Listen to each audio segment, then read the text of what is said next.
It has been almost 7 years since gunfire erupted inside the Mother Emanuel AME Church in Charleston. 9 people who were praying at the end of their Bible study were shot and killed. Dylan Roof was convicted and has been sentenced to death. Now, during Black History Month, the son of one of those victims is sharing his message of forgiveness with upstate students. Our Daniel Robinson has the story. Chris Singleton lost his mom that day and has since become an inspirational speaker, sharing this message with those around him. Forgiveness is a superpower. I can live my life, and I realize it's for me, not just for the other person. Those words flowing over students at High Point Academy. Feels like it was yesterday, but I call it the unthinkable adversity. Losing my mom in a racially motivated mass shooting on June 17, 2015 has sparked me to do what I do now.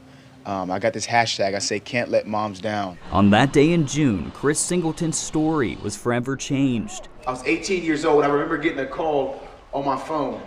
And I answered the phone like I would any other time, but the lady on the other end, she wasn't my mom. His mom, Sharonda Coleman Singleton, was one of the 9 who lost their lives that day. By everything, the teacher at my school, my biggest supporter. She was the one that I was always screaming in the stands like she was crazy and I was embarrassed. These 5 numbers, 1, 70, 50, 9, and 1, serve as a reminder. There was one person that was misinformed and misled to hate me in the color of my skin. And unfortunately, what this one person did was he walked into my church and fired over 70 bullets. And while people were holding hands and praying in my church, Mother Emanuel AME, over 50 of those bullets entered bodies. This guy took 9 lives, and one of those lives happened to be my mom. The former professional baseball player shared a message 24 hours after the shooting, and today that message remains the same. It's that love is stronger than hate.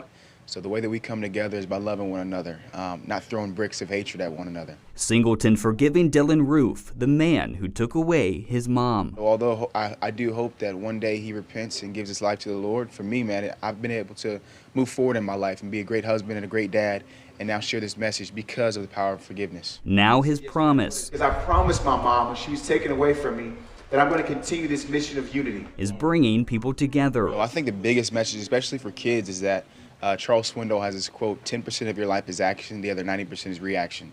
So 10% we can't control, our skin color, where we're from, our first language. But our 90% is how we can come together and how we respond to the things we simply can't control. The South Carolina native helping inspire the next generation. This is called a unity clap. We got to do it together, man. We're better when we're together. 1, 2, 3. In Spartanburg, Daniel Robinson, WYFF News 4.